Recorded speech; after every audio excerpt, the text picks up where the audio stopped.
Aí o Mano Garga falando que o Calejón e o Jones Manuel estão em debate contínuo. Cara, um debate que eu diria que é de alto nível, cara. Digamos É que mesmo? eu concordo com boa parte do que os dois falam e eu acho que eles estão. Eles mais concordam do que discordam. Assim, tem umas questões importantes, que é com relação ao governo, que o É. Jones Critica, né? critica de uma maneira mais assintosa, o Calejón acha que isso é contraproducente. Eu discordo nesse aspecto do Calejón, embora, assim como ele, não veja nenhuma alternativa hoje a isso. É o melhor que a gente pode ter enquanto pessoas desse espectro da esquerda, né? Então, assim, mas também tá longe daquilo que a gente gostaria. Mas, cara, Zé, assim, me parece um pouco, claro, às avessas, né? De discussões que eu via da direita quando o Bolsonaro estava no poder, no sentido de você via muita gente que abandonou o Bolsonaro porque queria algo ainda mais reaça, e Extremo, né? o cara não se sentia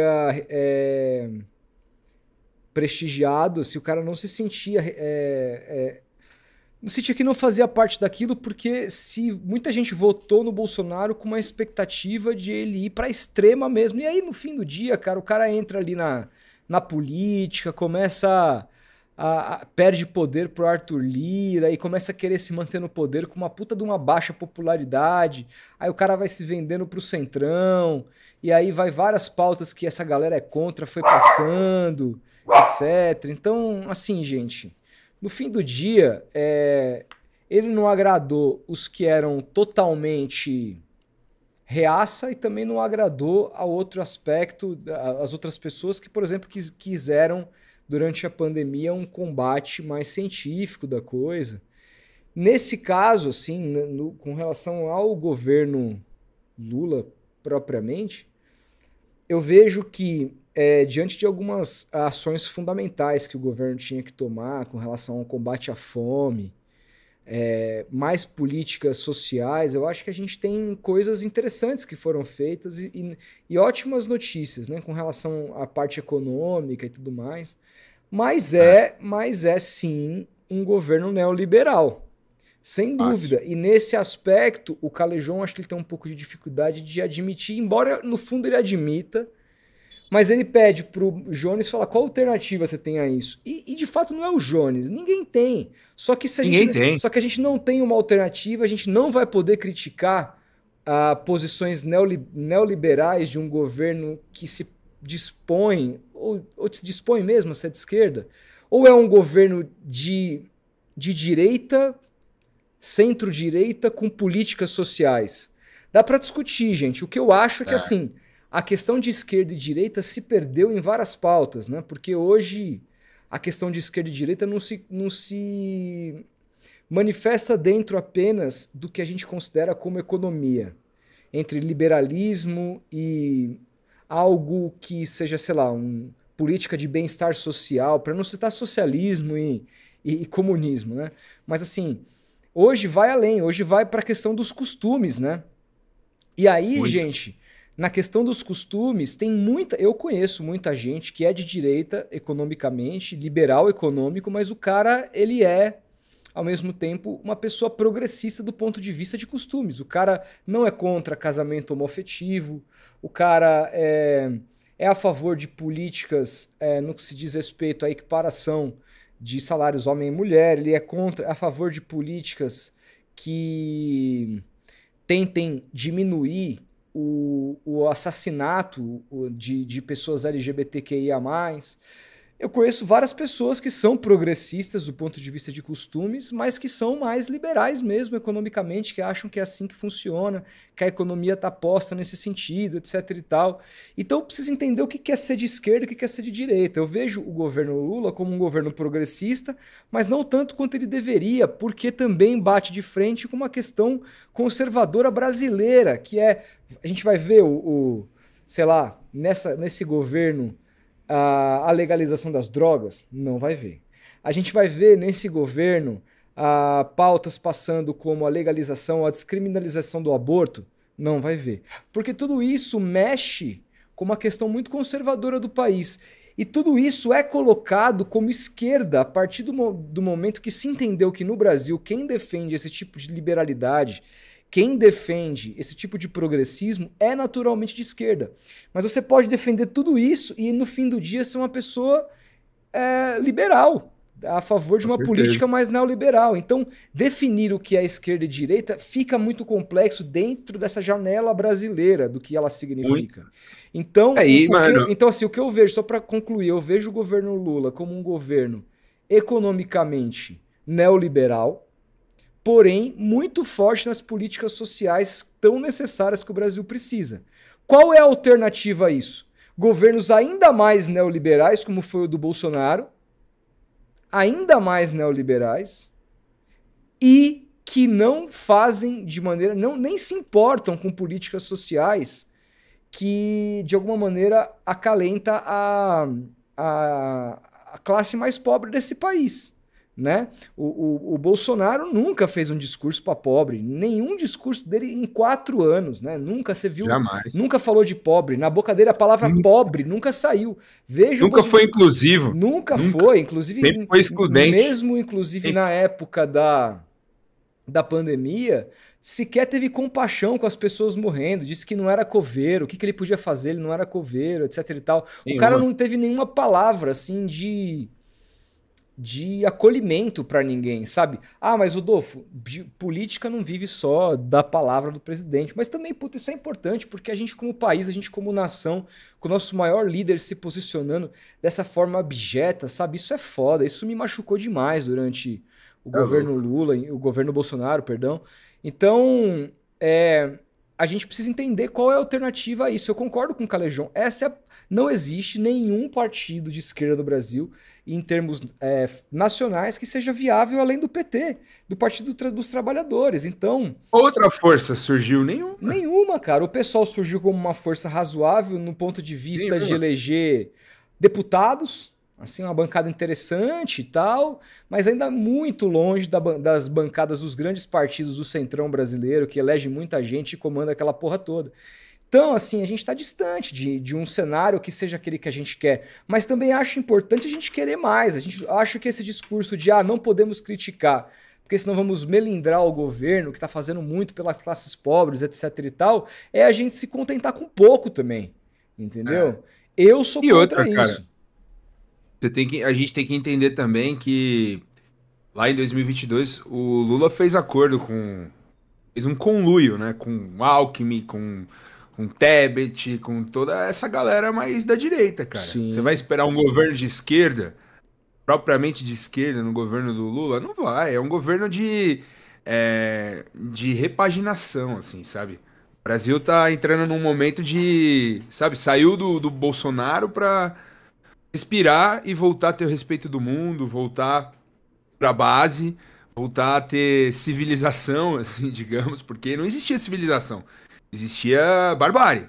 O Bolsonaro todo dia soltava uma frase de embate com a imprensa, de embate com inimigos. Aquele papo, né? O fascista, ele precisa ter um inimigo em comum. Senão ele não vive, não sobrevive na sociedade. E o Bolsonaro era isso. O governo hoje do Lula é um governo de acordo, né? É um governo que não é propriamente aquele Lula 2002, 2003 ali, 2006. Não vai ser. Que também tinha muito acordo, né, velho? Também tinha. Não vai ser, cara. O professor João César foi aí no nosso podcast e falou muito bem, assim, eu me recordo de uma fala dele, de que lá em 2003 até 2010, quando o governo do PT foi ainda mais voltado para políticas sociais, teve a chance de, cara, taxar grandes heranças, de fazer políticas sociais muito mais fortes do que foram feitas, que não foram feitas também depois. Não fez, cara. Fez pouco. Não fez. Assim, abriu o leque, incluiu muita gente na sociedade, insuflou o consumo para classes que nunca consumiram porra nenhuma. Só que assim, é muito pouco, cara, pra camada desigual que o Brasil ainda tem, tá ligado? É um governo que quem é rico ficou ainda mais rico e o pobre sobreviveu de migalhas. Que, porra, ótimo, ninguém nem deu migalhas pra esses pobres. Nenhum governo, talvez o governo Lula tenha sido, e o Calejão fala isso, o que mais se preocupou com o pobre na história desse país. E só por isso ele merece ser aplaudido, porque ele já fez mais que todo mundo. Mas, cara, dentro de uma conjuntura que é possível, dentro do cenário político brasileiro, que é infestado por essa gente. E aí, assim, o que pode fazer um governo federal com um congresso desses? Não dá. Diante de um cenário político que você tem ali judiciário, executivo e legislativo. E o legislativo tem muito poder. Então, assim, de fato, não temos soluções para isso. Agora, sou contra o fato da gente não poder criticar certas posturas, a gente não desejar mais, porque dizer que a gente é progressista é simples. O que é ser progressista? É você continuar seguindo para frente, progredindo. Claro. E para isso, Exato. ninguém progride só com elogio e acalanto, irmão. Você tem que meter o dedo na ferida e criticar e dar porrada quando tiver que dar. Ainda que, de muitas vezes, essa porrada é, vai ser absorvida pelo outro lado. E por vezes perderemos eleições. Porque ninguém também. Se a gente tiver só a esquerda e o PT no poder por anos a fio e tudo mais, a perpetuação de poder vai fazer com que os caras se sintam absolutamente satisfeitos com o que estão fazendo. E eles precisam andar para frente, precisam melhorar, precisam fazer mais. Entendeu? E para isso, assim, a crítica é importante. Essa é a minha visão. Então, assim, eu concordo muito com os dois nessa visão. Também. E eu acho uma discussão de altíssimo nível entre ambos. E dia 29 receberemos o Calejón aqui para conversar um pouco, inclusive, sobre essa história. Né? A gente recebeu ele ontem, ele teve problemas particulares, remarcou. E quando o Jones estiver em São Paulo também, vai ser um prazer recebê-lo para a gente poder trocar essa ideia, que eu acho produtiva, importante para o Brasil. E digo mais, sem dúvida. E digo mais, é um debate que já vem sendo aquecido na esquerda, que é sobre isso, né, cara? É fomentar novas lideranças. Precisa aparecer novas lideranças. A gente tem o Boulos, a gente tem o Jones, tem o Eduardo Moreira, que são caras muito fortes. Mas assim, a nível nacional, a nível forte, assim, é até difícil eu falar, pô, se comparar com o Lula. Não tem como.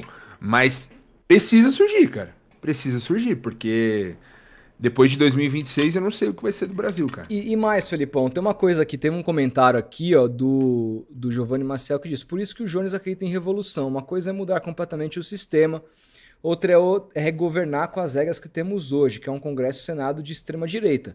Mas aí que tá, cara, eu não acredito na revolução. Aí é o ponto que eu tô muito mais pró-Calejón Não rola. do que, cara, esse tipo de pensamento do Jones e do menino que a gente recebeu aqui, como é o nome dele? O Gael Fato.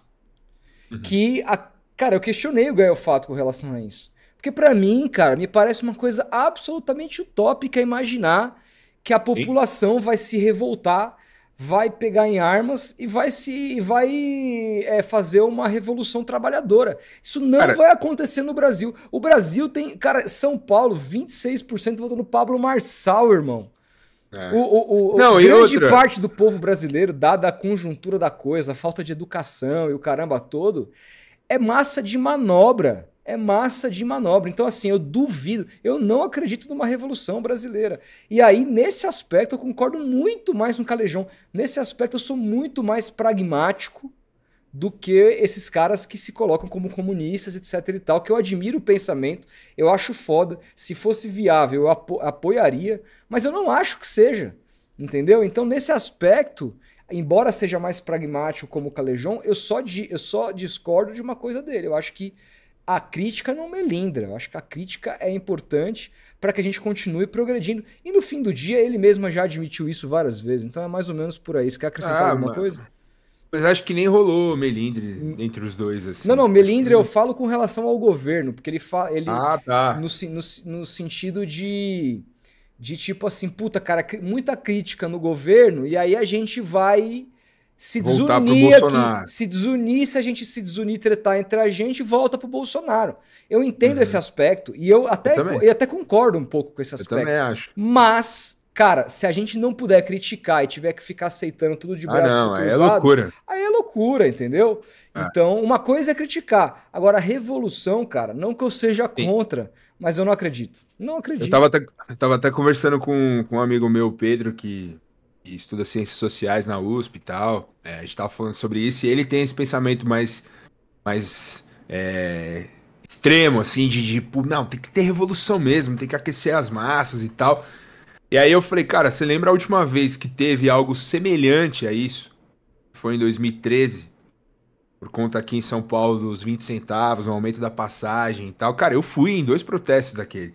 E sentindo, mano, ouvindo o Rage Against the Machine, assim, caralho, finalmente vai acontecer. E eu lembro de vários setores da esquerda naquela época incentivando as pessoas a irem mesmo, a protestarem, a A contestarem, direita porque poder. sequestrou o negócio, o rolê. Exato, isso que eu vou falar. Exatamente. Isso que aconteceu. Foi uma oportunidade e os parasitas de sempre, que ficam sempre à espreita ali, tiveram pra, mano, tomar e sequestrar o debate, velho. MBL surge quando? Ali. É. Ou não é? Sem Surge dúvida, ali. surge Com um ali. papo de sem partido, ah não, sem bandeira, sem não sei o quê. Os caras foram lá, sequestraram a pauta e cresceram. E aí, depois de 2014, teve a eleição da Dilma, o Aécio contestou o resultado das urnas. E E aí a ali o democracia do país. brasileiro ruiu, né, cara? Até hoje ela Exatamente. não é tão sólida como ela era até então, cara. A gente teve, Sim, a gente teve golpe, essa é a verdade. sim. É, Uma presidente absolutamente inocente que arrancaram ela do poder com uma desculpa de pedalada fiscal, que é um absurdo.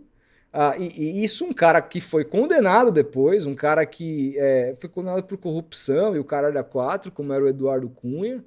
A população comprou isso, a gente tem um deputado que homenageia o torturador dessa presidente e esse cara e não foi preso. não foi preso e esse cara anos depois se torna o presidente do Brasil. Então assim, começa mesmo ali naqueles protestos, sem sombra de dúvidas, cara, que foi sequestrado. Então, assim, cara, eu não acredito em revolução, adoraria, participaria, sem sombra de dúvidas, mas eu não acredito, cara. E assim, nesse aspecto eu sou muito mais pragmático. Acho que o jeito da gente se aproximar daquilo que eu acredito que seja uma política de bem-estar social passa pelas vias democráticas, passa pelo fortalecimento da esquerda, não só como partido e como ideia, mas com relação também a gente tentar tocar nos pontos mais importantes dessa história toda, né? E tentar também mudar a nossa maneira de comunicar, né? Porque a gente perdeu o lido com quem a gente mais precisa conversar. Quem conversa com essas pessoas é o Marçal. Ou a gente É. não está conversando com essas pessoas. Então, esse é o aspecto fundamental. E, por fim, também com relação à comunicação, é tentar não só saber o jeito de falar com essas pessoas, mas chegar nelas, porque também a gente não domina nada em termos algorítmicos de internet. Tudo isso é A dominado pela direita, gente tem o entendeu? ICL aí só. Então, tem Se o for ICL, ver. assim, o ICL que no caso faz um trabalho jornalístico, faz um trabalho legal, etc e tal, mas é um trabalho dentro das 4 linhas. Ah, Rodolfo, você é contra um trabalho, você é a favor de um trabalho fora das 4 linhas? Eu acho que é o seguinte, cara, enquanto não tiver regra estipulada, irmão, você tem que jogar o jogo. Joga o jogo. Tem que Joga o jogar o jogo. jogo, entendeu? O Marçal fez Exato. um monte de coisa proibida aí, ó, e só ganhou Não com deu isso. nada. Deu E não deu nada. nada. Deu nada. Arquivaram, Ah, mas arquivaram vai as perder por paradas. 8 anos o mandato, etc e tal, mas, mano, Cadê? no fim do Cadê? dia, não importa, esse cara tá milionário, que ele vai vender curso agora para muito mais milhões de pessoas que conhecem ele e que acreditam nesse vagabundo. Entendeu? Então, assim, a gente a gente precisa entender como funciona o algoritmo, a gente, enquanto esquerda. O Janones foi super importante para a esquerda. E eu não sou fã do Janones, cara. Tá O maluco? Janones é o tipo do cara que é o seguinte: vamos combinar? Quem dá um trocado a mais ali leva, cara. Entendeu? É isso, entendeu? A verdade é essa. Então, assim, eu não sou fã.